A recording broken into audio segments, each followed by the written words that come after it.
You're going to hockey games to get excited. 2 goals with the goalie pod, and the Bruins, showing hearts of lions, have tied it 3-3. All right, ladies and gentlemen, boys and girls, we are back for episode 19 of the Same Seats podcast, brought to you by Chip Seats. Gentlemen, happy Sunday. Been a crazy week, or since whenever we last recorded, the night of the Habs game. How we doing? Happy Sunday. Crazy week for Bruins fans. Between the game last night, the Hagens stuff, it's just been a whirlwind of a couple of days, but all good stuff at the end of the day, which is all we can really ask for. Stop me if I'm going a little crazy here, but I think New England hockey, Boston Bruins fever is back. Mm-hmm. Not think going we're back. crazy. I think that game last night was the first time I was watching in a long time, meaning over a year plus, where I felt alive watching the game. And I was living and dying with every offensive zone possession, every defensive zone possession, every save. 41 saves from Jeremy. Yeah. I felt alive. I think we're back. I texted it to you guys in the group. Being in the playoff hunt is kind of fun. You're just living and dying every game. Every game. And like thank God. And I never say this, thank God the next game is until Tuesday. Just need a couple of days here just to regroup. Well, we had the Monday, Tuesday, Thursday. That was a ringer. And to your point, it feels like, Mike, going back to your point about ever since that Washington game where the shootout that just would never end, it was like, all right, this is a drag. What are we doing here? I've been on the edge of my seat. 8 p.m. start last night, hand up. My eyes would be shut come 9:30-ish. Peeled, completely glued and invested into this game because it was just exciting hockey. 8:15. 8:15. They are. Yeah, sorry. They are the most. These national networks are the worst. They're the worst of the worst. They just make people's life more miserable. And the game ending at 10:40 last night was bullshit. Started at 7. Why are we're catering to the wrong crowds, to the wrong time zones? Cater the Eastern. Why are games almost 3 hours now? They want to keep you around. We got enough TV timeouts. Games don't need to be almost 3 hours. Yeah. And I couldn't agree more with the start time, BCam. I was thinking the same thing. I was just waiting for the game to start all day. And then it's 8:15, and then you hit the first yawn. You're like, oh god. I mean, we're a little older. That's our Saturdays now, but still, yeah. The point stands. Start bobbing a little bit. Yeah, like that. You can't if they make playoffs too. They like to mix in some 8 p.m. starts, and they don't start till 8:15, and then it's Wednesday night. God forbid there's an overtime or two. You're not going to bed until like 12:30. No matinees. Nothing. Maybe a 3 o'clock sprinkled in there, 4 o'clock, something like that. But I do love a 3 o'clock. Oh, those are good. A Saturday 3 o'clock is. Those might be the best time to watch a game. 3 o'clock on a Saturday. I don't know that Washington Bruins game the other day, not last Saturday, a couple weekends ago, 12:30 on a Saturday afternoon. Eggs and a drink. I mean that, and you're home by literally like 3 or 4 o'clock. I was in Nashville for that. It was 11:30 by the time it was puck drop at Jason Aldean's rooftop. I have a question to you about Nashville. Did you find it hard to find food in Nashville? Like to eat? The food is 0 out of 10 in that city. Dude, there's one good restaurant. It's the city of no food. I remember leaving there malnourished, and like all I wanted to eat, there was no breakfast spots. It was hard to find food. Yeah, 100%. And everything's fried. I don't even care. Fried chicken sandwich. I just wanted something in my stomach, and I couldn't find anything. You're gonna sit at the bar at Dirk's and order like a fried chicken, like a Nashville hot fried chicken sandwich at 11 in the morning. Meanwhile, you're probably like 12 Coors Lights deep, cross-eyed from the night before. You're like, just give it's your only option.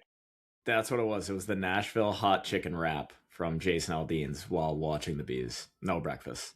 That thing probably lit you up like the 4th of July. It wasn't bad, actually. It was fine. Yeah, I was all during right the with it. time. You wouldn't have fared as well, but it helped to get a Bees win that day too. So Settles the stomach a little better with the Bees W. it does. You're not as nervous. But yeah, the games are going too long. But since like this past couple of stretch, live and die, and it's been awesome. The Canadians game was pretty nuts.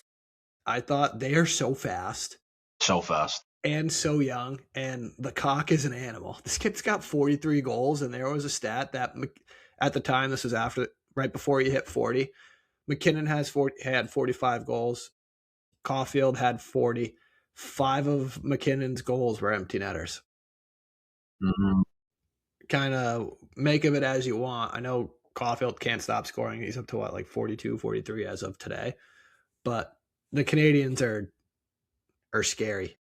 Once they figure out the goaltending, it is a scary, scary situation. The empty net goals don't bother me at all. I know a lot of people like to put real estate in that, but you saw it last night with Husaninov's empty net goal. Like that's earned. Oh, yeah. You're on the ice at a critical time, pressure's high. Pastrnak makes just an insane play, like fakes the shot from his own side of the neutral zone and gets it. Like it's not an easy play whatsoever, and like it ices the game. And I think Ovechkin has the most empty net goals in league history. He has to. Well, quick clicks for him. This is going to be around the league. 1,000 goals. I mean, that's it. That's it. Yeah, that's the note. I mean, best goal scorer of all time, obviously.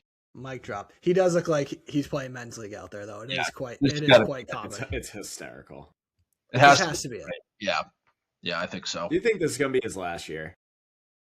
Yeah, the kid was selling season tickets before the season. He said it was his last year. But Malkin said the same thing, and now they're already having contract negotiations with Malkin. So I don't put a ton of real estate in it, but I just don't see how Ovi wants to play. Like, he wants to play in one zone, and I get why he does.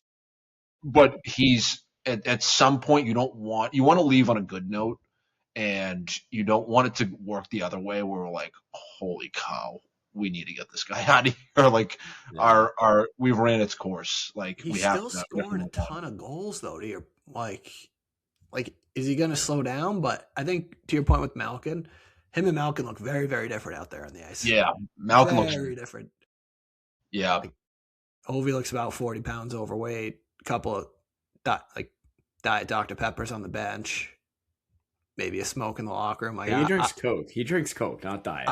I thought he was hammering Dr. Pepper. No. He's got that on the bench, I heard.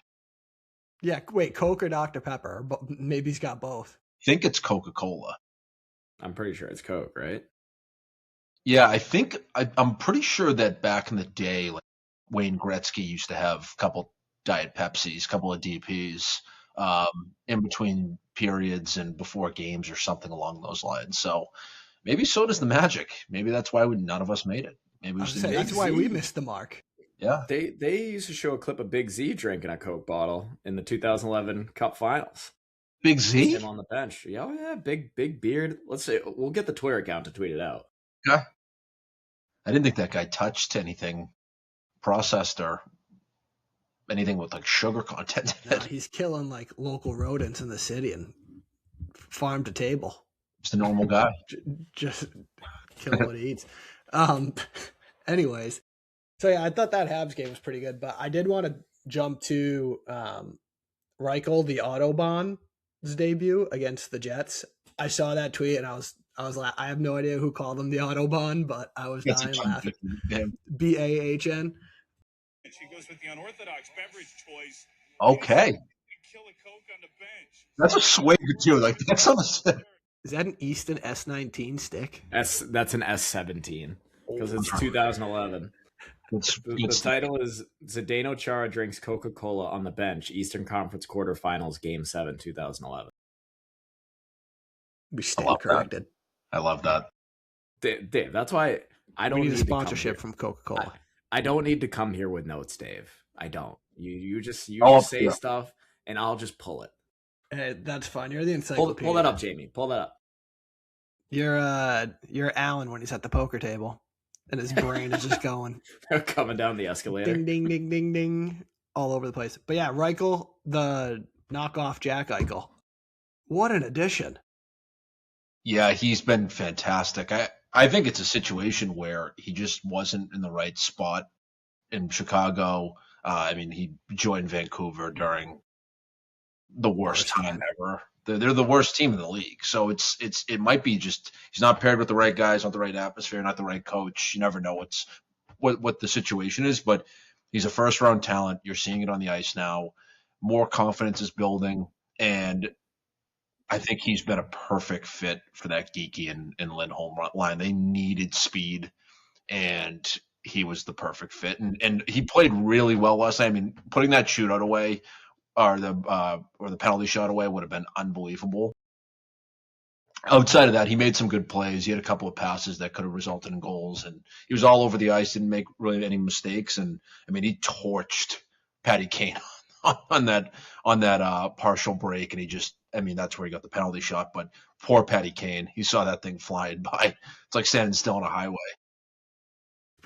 He also has like a bionic hip. So like, I don't know if he's the poster child of speed, but still, it looked like he was standing still. He looked good though. I really liked his game versus Winnipeg too. I thought like he could have buried a couple times. I was really glad to see him get his goal the way that it actually came too, because I feel like as a Bruins fan, we miss a lot of those, the ones that are kind of breastfed to us out front, and then it just somehow either missed the net or goalie comes back and throws his stick. So I was happy to see him get that. One of the things that I brought up to you guys too was, what do you think the reaction of some of the players down in Providence is to Reichel just slotting in top line minutes, power play one? Like, what is a guy like Patra or Blumel thinking when they see that? Tough pill to swallow, I can tell you that much. I think it helps that Providence is so good this year and they're having a ton of success down there. But with that being said, I mean, Lysell was a first round draft pick. He's 23rd overall or something. This guy was 17th overall. And, but yeah, I mean, I think it boils down to the fact that he had NHL games prior to joining the Bruins. So it was an easy call up. Whereas you bring up Blumel or, but at the same time, Poitras is probably not that far from him in total games played in the NHL. So I don't know. It's a good point. I mean, no one loves grabbing former first rounders more than Donnie deals, Donnie deadlines, Donnie draft picks. He's all over that. And if you're those guys, it's got to light a fire under your ass. But at the same time, it's probably a wake up call. Like the Lysell experiment's probably over. He's hurt too. If we had to guess. I don't even know see how he got hurt. It was a 7-1 game against the Wolfpack, and he got like kind of rubbed off into the wall like from behind and dropped the mitts with this guy, and the guy just 1-2 punched his eyes out, and he's been conkied ever since. I wouldn't even call it an experiment. We didn't experiment at all. I think he got like 2 games. True, yeah, we didn't even get phase 1 approval here in the FDA. We're chopped at the knees right off the bat. I almost think that he was used as a pawn to Bruins fans, as a bright and shiny thing for us to stare at until we actually got some prospects, and now he's in purgatory right now and he can't get out. So I think his contract's up after this year. I think he's an RFA, right? I don't know. Yeah, I think he is. So sayonara. I hope he gets some playing time elsewhere, because he does have skill set, and I mean he could play on a couple of teams in the NHL right off the bat. So I hope the best for him, but I think this is it.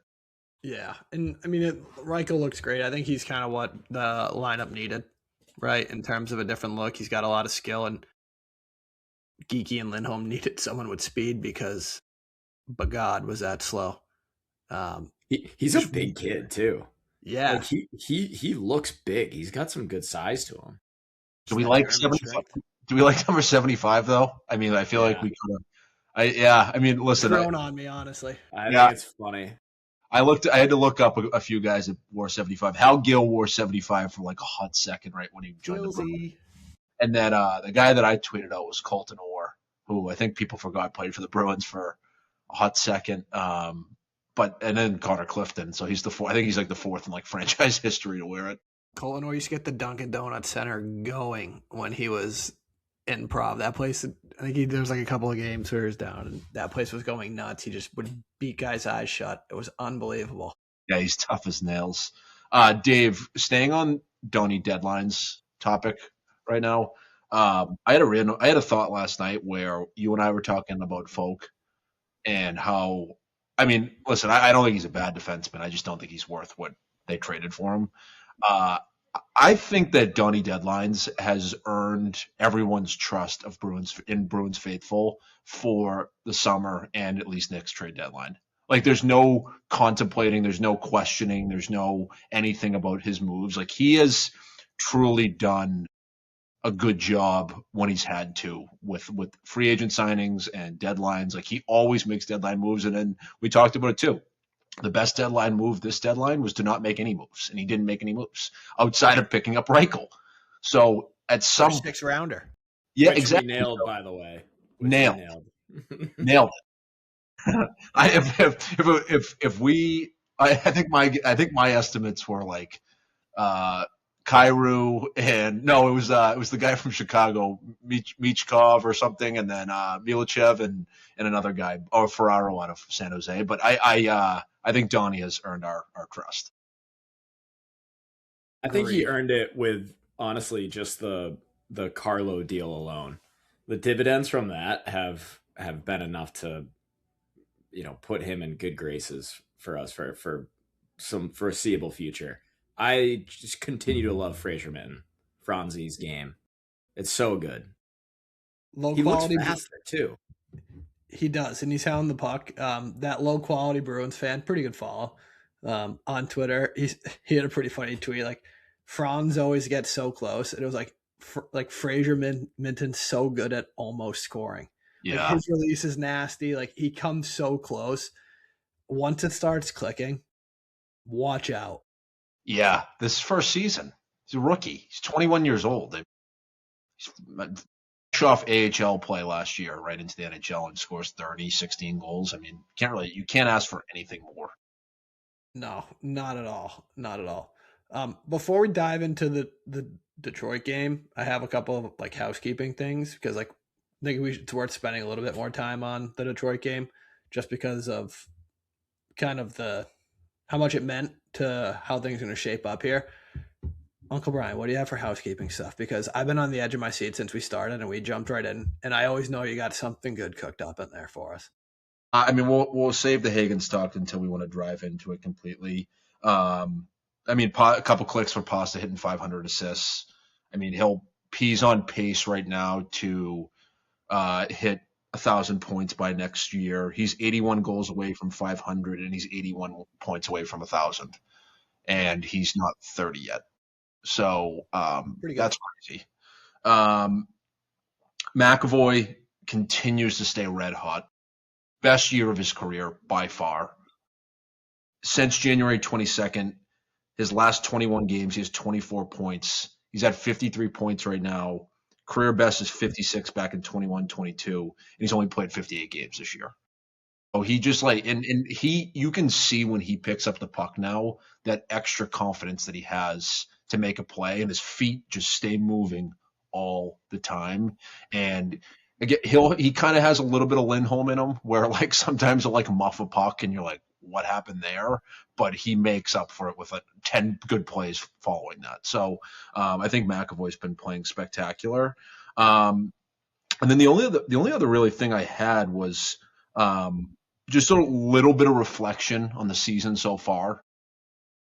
We've talked about it at length about how the Bruins have had very little expectations heading into the season, and by little I mean like none. And so I was jumping into Jay Fresh. Yeah, we were literally a lottery pick. I was Jay Fresh, great follow on Twitter. He tweeted out that the standing projections back in October, and they had the Bruins at 81 points. And they're already at 86 right now, and there's still 12 games remaining. But that list also did include the Devils at 98, the Leafs at 97, and the Rangers at 93. So these projections are bullshit. They're absolute bullshit. Of course they are. Nobody Just knows.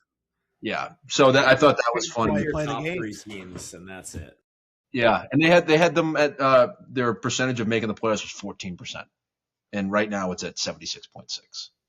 Is that good? Suck on it. Jay Fresh did stick me in a body bag when we were playing. When was it the outdoor game against Tampa? They get out to the hot start. He's like, "Are the Bruins for real?" I Like, the Bruins saw those are things. for real. That tweet did not age well. Like immediately, he goes, "Probably should have held that one or something back." Just completely had to walk that one back. He did dummy on that one. It's a good way to parlay into the new Brad Marchand on Twitter, Morgan Geeky, with just an all-time tweet. That poor guy had like 10 followers. Like he did. Like I don't even know how he came across it. I think that makes it way funnier. Like, how does that end up on his timeline? I don't know. I mean, he tweets like once a quarter. It's unbelievable. And their nails, they're unbelievable. He's always just buddying someone, and they're just again getting stuffed in a locker, and that's the end of that. The guy didn't let's even. Let's say what it was for the folks who do not have Twitter. Chris O'Connor at Chris Ocon 81285, who has 31 followers. BCam close. He tweeted, "Game over. Boston is not scoring 2 in the third to win this. Swayman with another long range shot that he cannot stop. Geeky is a fucking ghost out there. Hashtag NHL Bruins." Morgan Geeky quote tweeted it and said, "What else does your crystal ball say, Chris?" Question mark. It was so funny.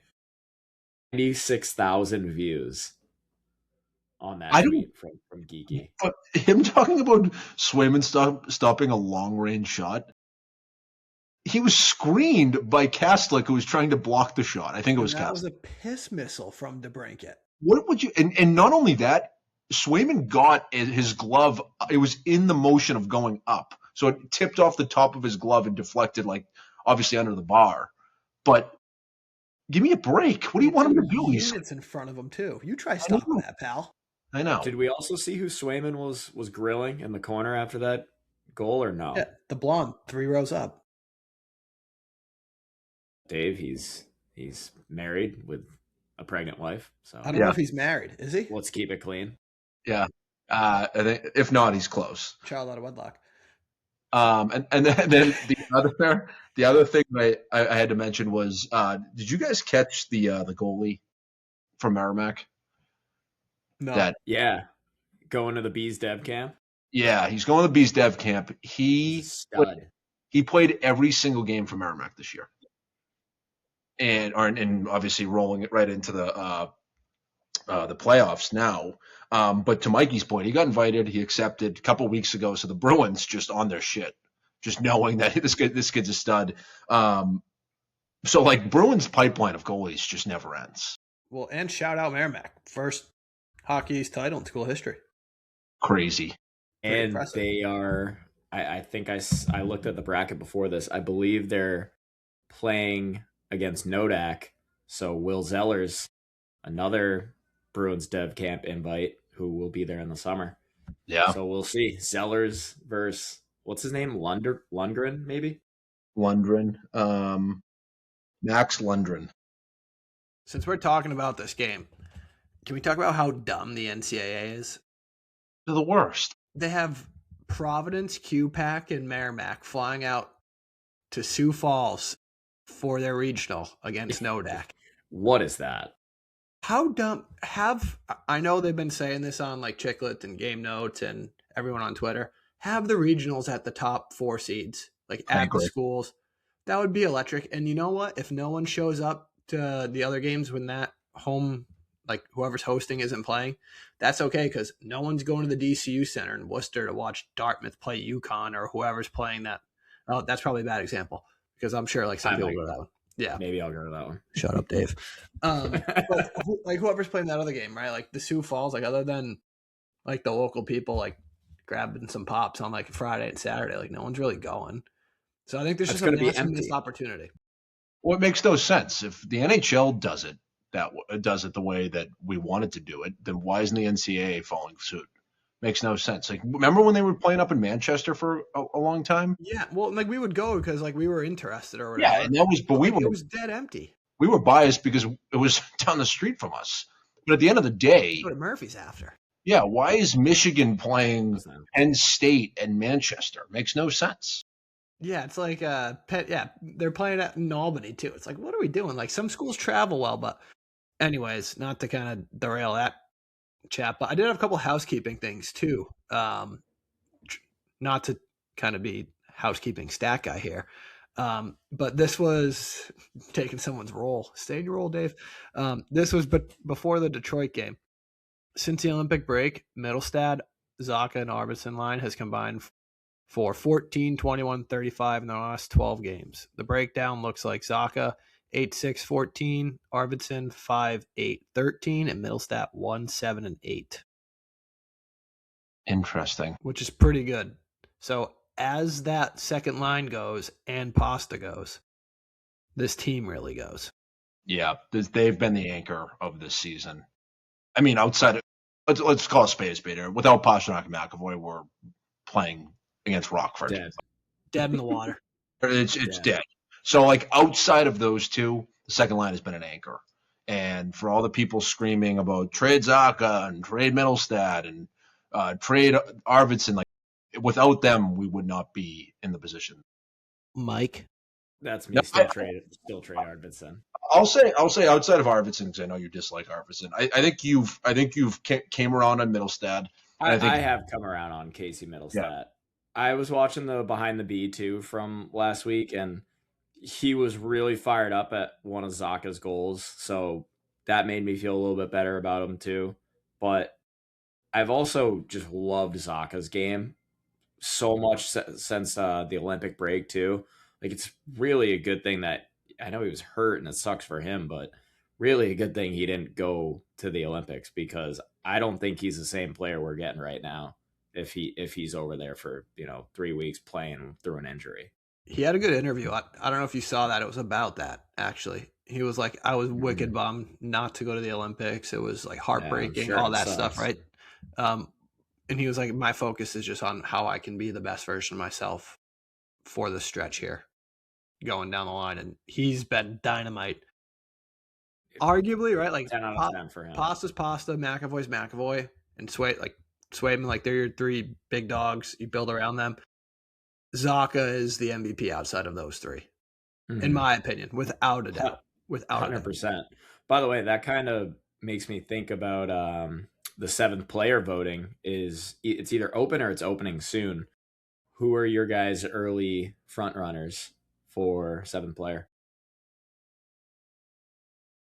I mean, I feel like you could throw Zaka in that conversation. I mean, mine is Hustadinov. I don't even know if I'm pronouncing his name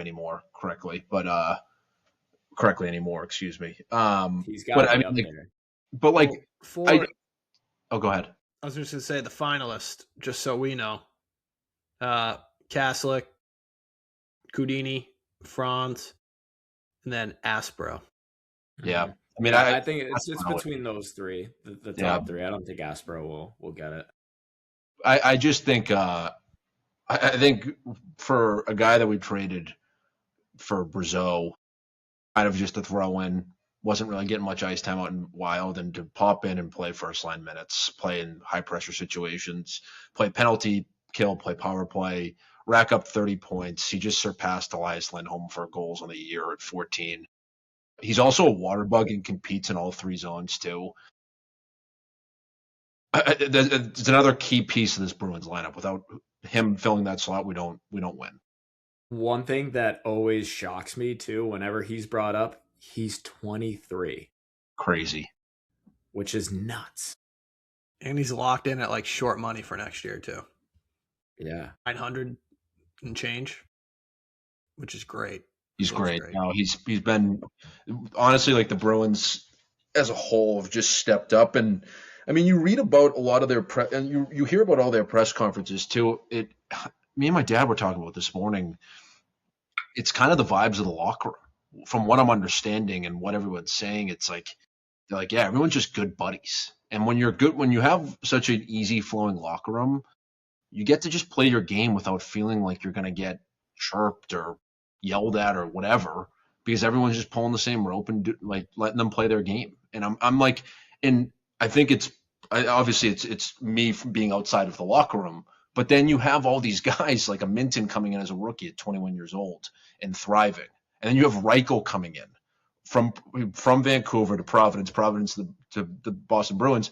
Probably welcomed them with open arms. Was like, oh fuck, I can play my game here. Plays his game, has 2 points in his first game, and has played well in the next game. And those were high stake games, so it'd probably be easy for him to be a little nervous, a little tentative with the puck, and he just wasn't. He was like, okay, I can play freely. And again, but that starts with Sturm. Sturm was a spectacular hire for the Bruins. He was exactly what they needed when they needed it. Doesn't hurt that he's German too, him and Reichel. Yeah, like that's gotta help Reichel coming in 100%. A little more comfortable, sense of familiarity, if that's even the right word. Can't even talk today. I had 2 more housekeeping things for the lads here. A scary stat. Well, 2 scary stats. The Bruins have the hardest schedule going down the stretch here, win percentage wise. They're running just piping hot teams. Other than the Go Leafs go, they got Buffalo, Minnesota, Columbus, Dallas, like just complete big dogs. The Flyers have been hot. So that's something a little scary. And then another one was shocking. I had to pick my jaw up off my chest when this one popped up on the screen. ESPN does do a good job with the stats. McDonough is pretty monotone, and I like Ferraro. We'll keep some comments offline. But the Bruins have a minus 109 shot differential in the third this year. That tracks. That's passing the eye test. I feel like but that's not a reassuring stat. No, that's actually maybe the worst stat I've heard. Minus 109, but that's tied for 4th last. I don't know who's sitting at 2, 3, 2, and 1. The Leafs. But yeah, just something to think about, because they just kind of pack it in. I mean, they're losing these tight games. Last year, even the year before, they're losing those third period games when Final 5 starts. The Ford Final 5. Yeah, the Ford Final 5 Bronco horsepower play, 5-minute major. And that was jump out a window. A huge knock on Montgomery was, why the fuck can't this team just close out a game? They can never close out a game. So maybe you can even spin that stat and say it's actually a better compliment to the way that the defense is playing and the way Sturm's running the show, because not only are they getting dominated in these third periods, but they are finding ways to win these games consistently. So it's not just luck. It's something. There's something in the sauce that's making it tick. Yeah, aren't they? Did I see that stat correctly? Like 29-0-2 after leading after 2 or something. You knew they were going to lose that game. Oh yeah, 100%. But like to your point, Mikey, those 29 wins on it. I mean, they're playing with the lead, and maybe they have a different approach to the game. I mean, I haven't really noticed much. I mean, I think they play a little bit more of a chip and chase game at that point, but they're not going into a what's it called? What do the Devils used to play? The Trap. Prudential Center. Yeah. Oh. as you're pulling the fur burger out of your mouth, take it easy over there. Good God. Oh yeah, the Tampa Bay Lightning from 2011, the 1-3-1. You really don't notice it though, but maybe they just kind of roll the 4th line a bit more, right? Just kind of sneaky. They mix them in there like every third shift, but like to the naked eye, you're just watching the game. They're kind of flowing, banging bodies. I know we want to keep these shorter going forward, so we got to make sure we spend our time talking about our guy. Yeah. Mr. James E. Hagens. Don't know if that's his middle name. We don't know if that's his middle name. We're going to roll with it, though. It sounds official. Well, as of right now, again, recording Sunday night here, the Islanders are leading the Blue Jackets 1-0. So that Detroit game, that was massive couple of points. Detroit didn't get one out of it, which was great. Although the Canadians won, still kind of pacing in the right direction here. What is going to happen with James Hagens? Everyone's talking about it.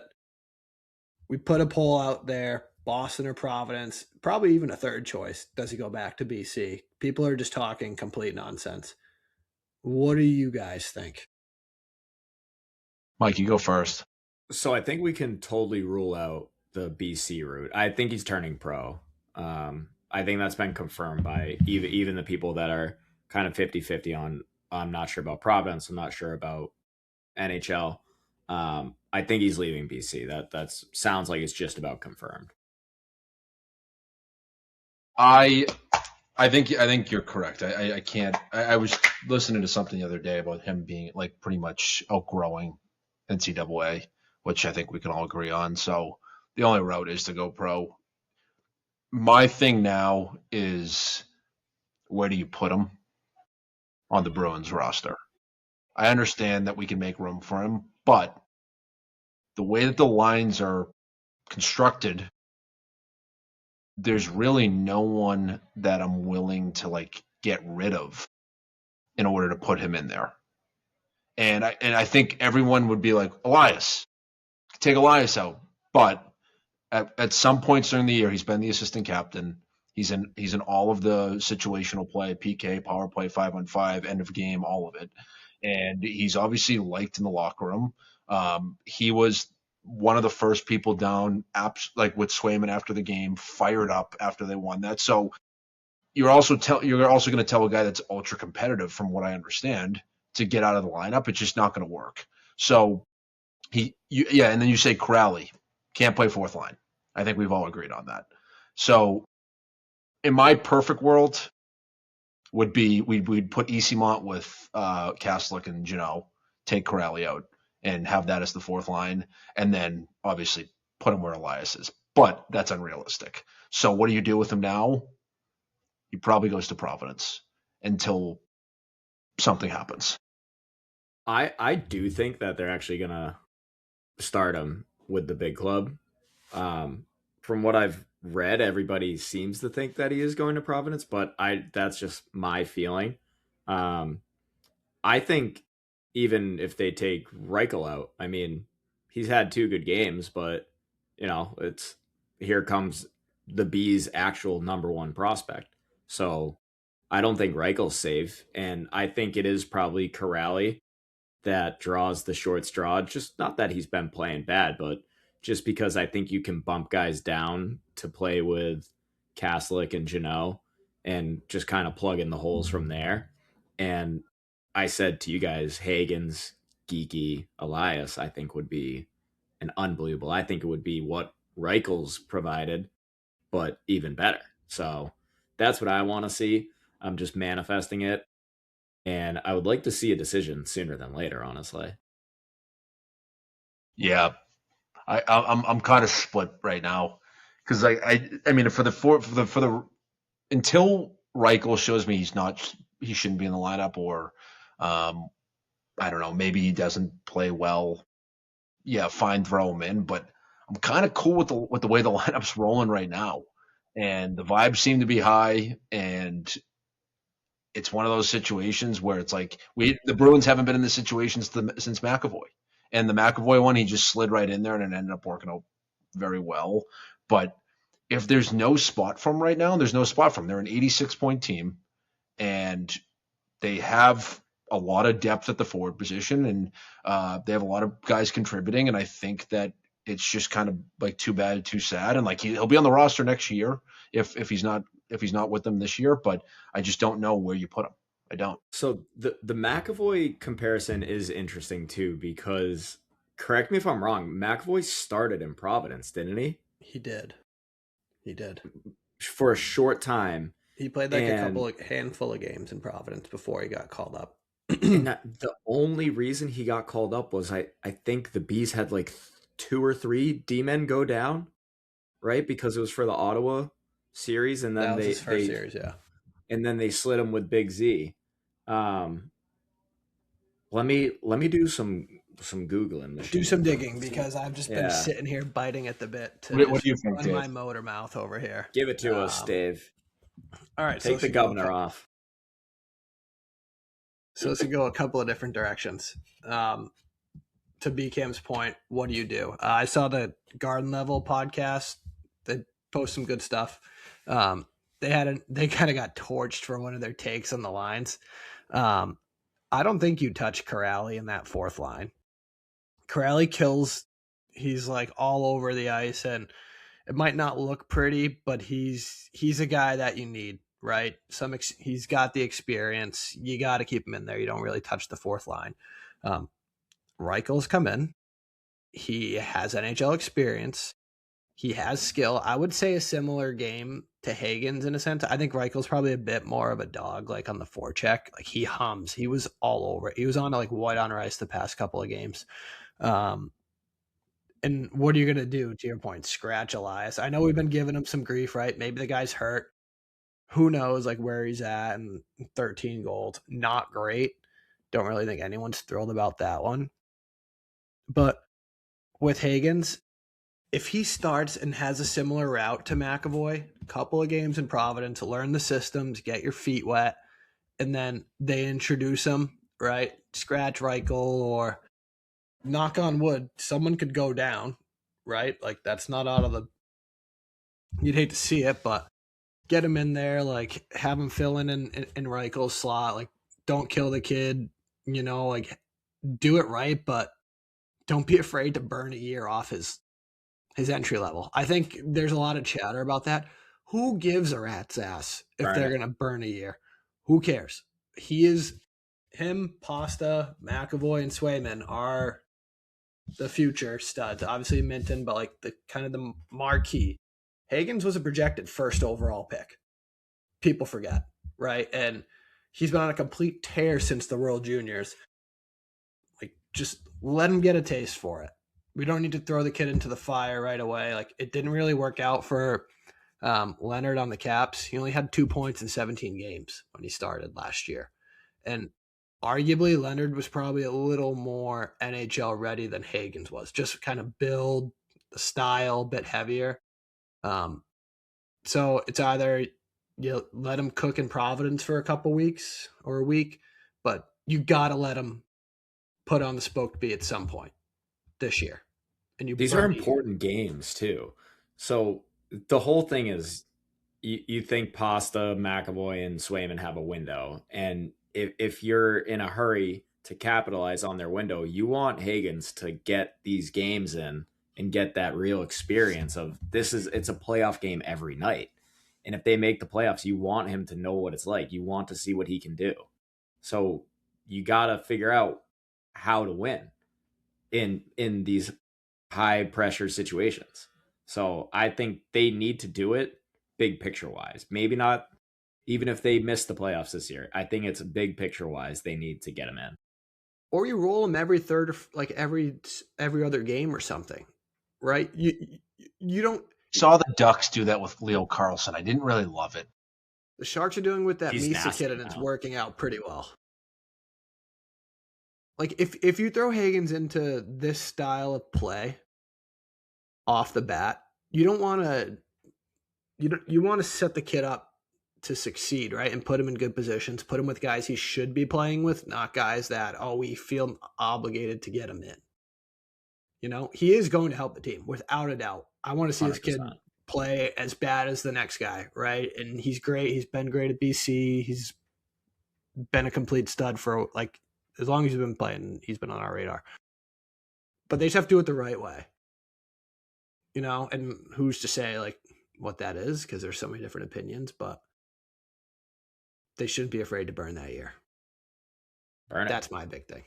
Burn it. Should or should? Should not be afraid Yes, to burn. I agree. to burn I'm with you on that. We've been on that since I think like December, the beginning of the since they drafted him.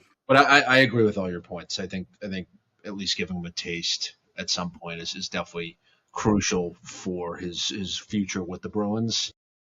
I think I was very much against the Providence route, but now taking it back and removing emotion from it, it's obviously a big speed change going from BC to the AHL.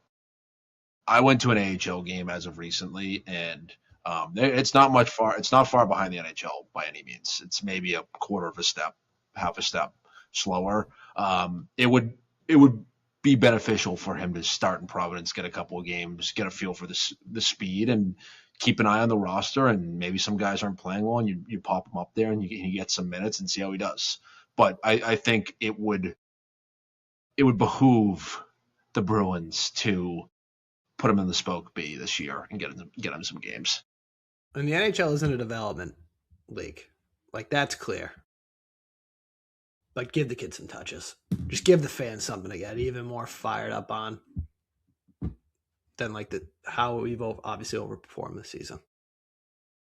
Is there any thoughts about the Dean Pot? I was just going to say, I think he's going to go back for his junior year from what I've read. I think so too. He should. Without a doubt.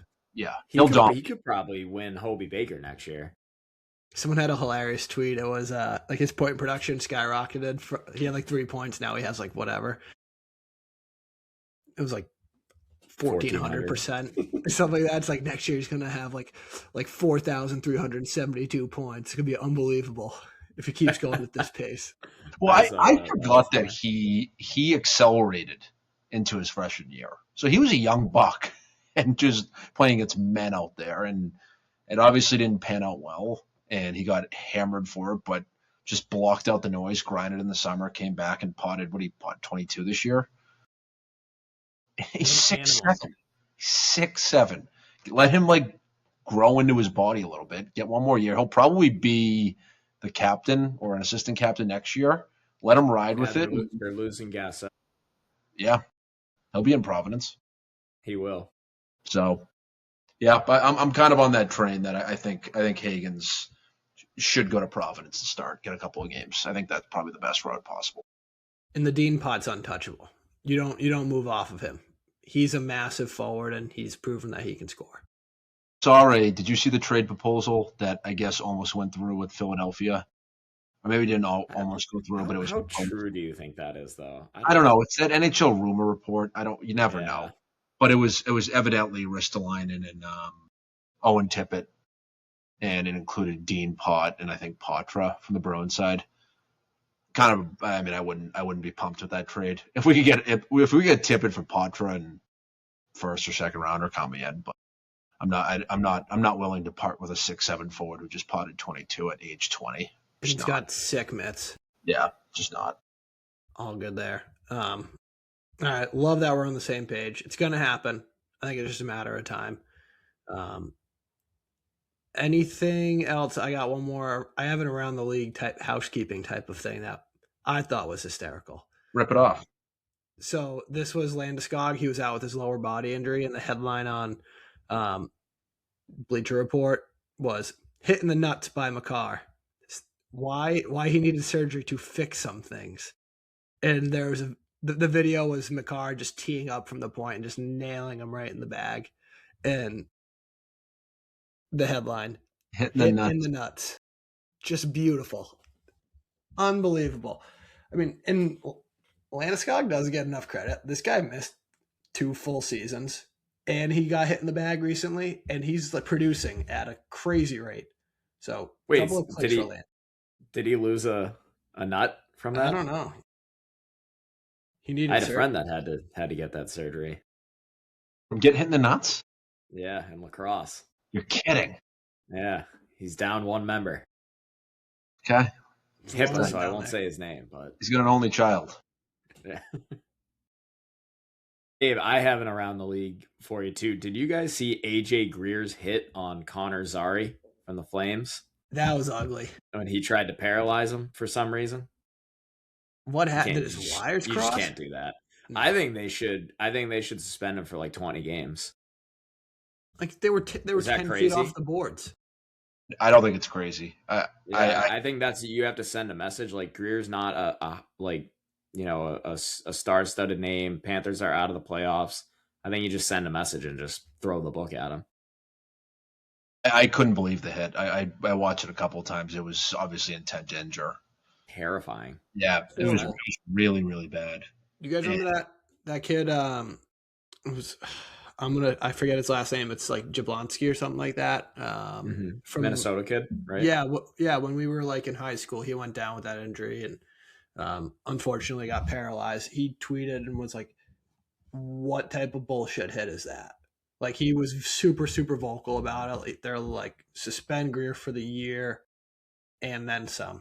Like you just can't be throwing hits like that. No, it's And disgusting. you know too. You know. And, Oh, like the game happens fast, but something like that, you know, the guy's so far off the board. Just don't even touch him. What good is that going to do? stupid play, and he should get the entire book thrown at him. Without a doubt. Yeah. No need for that in the game. Well, boys. Anything else? I have one more question actually.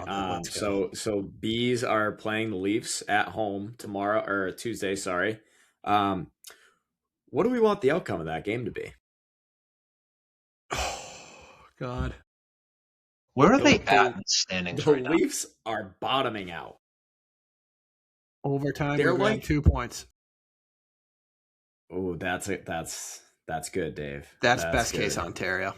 Yep, that is best case. They're 25th in the league right now. Tankathon has them at 6.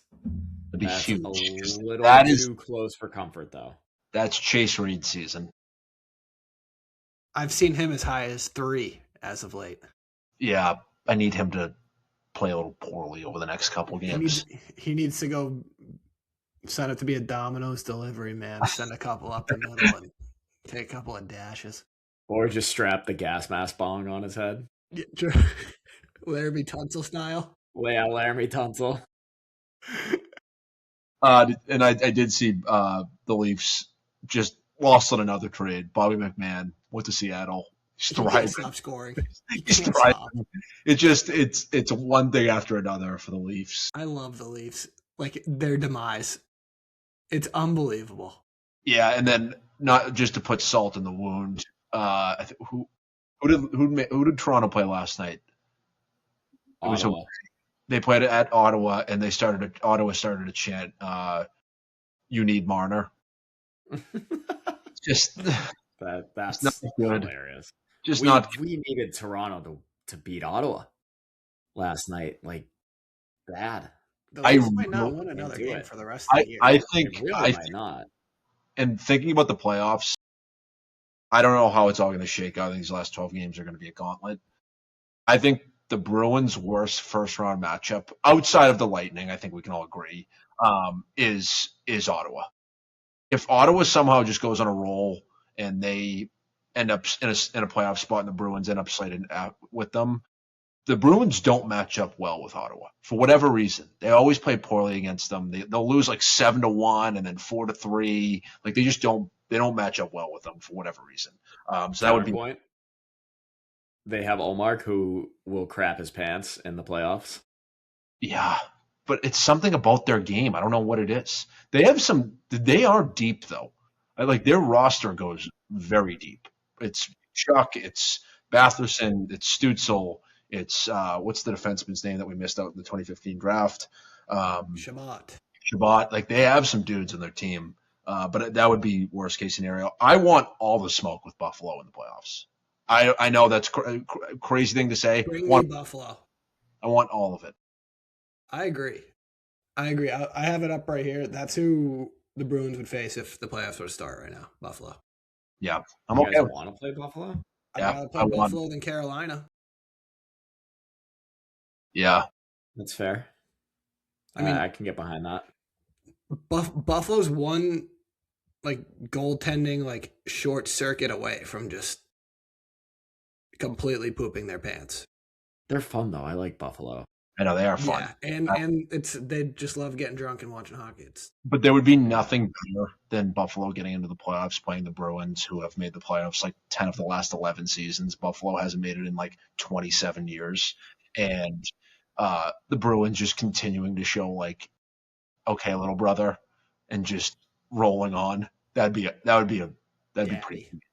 Last thing I wanted to talk about, and I think it deserves its own segment, is just Swayman in general. That was the best I've ever seen him play, ever. Mm-hmm. So on top of it. And it was, I mean, he has career high 28 wins now. He's got to be in top 3 of Vezina, correct? All things. I don't think he is. Did they already announce it? I didn't see any announcement. No, No, but they I think there's haven't like yet. early, like at least from handicapping, like if you went to DraftKings, I don't think he's up there. He's been playing out of his mind. Like he was complete sicko mode last night. And there was a crazy stat. Like he could have his best season ever, and Allmark will still have the most wins all time in the Bruins, like 40 or like north of 40, Yeah, I mean, which is just insane.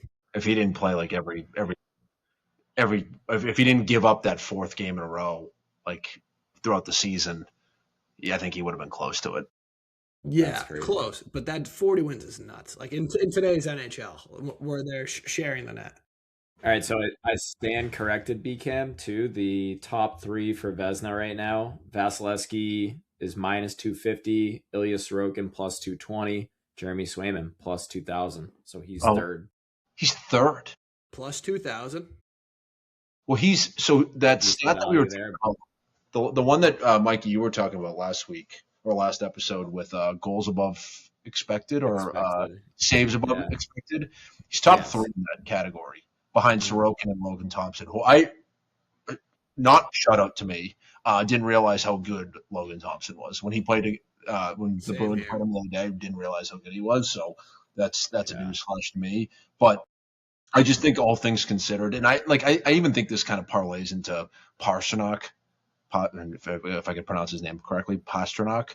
I think he should get some, at least credit for the Hart Trophy, because he has no one around him at all, and he's making players better, and he's going to end up with just shy, I think, or just at 100 points again.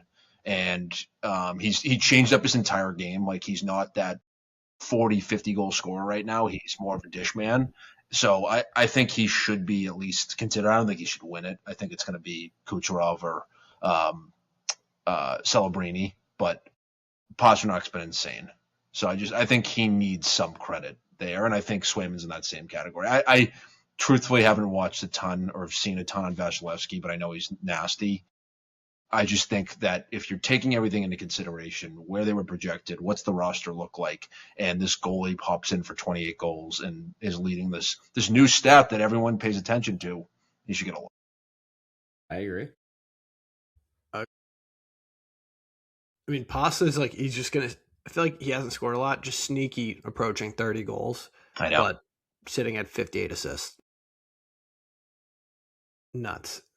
And I mean, they're talking about Celebrini, and he's a complete animal, right? Like, I think the Sharks have a very different roster than the Bees, and he's obviously in that consideration. For, like, the Hart, you have to toss Pasta's name in there. Not even us being homers. Just look at what he's done. And he's definitely playing hurt. There's no way this guy's fully healthy. Easily.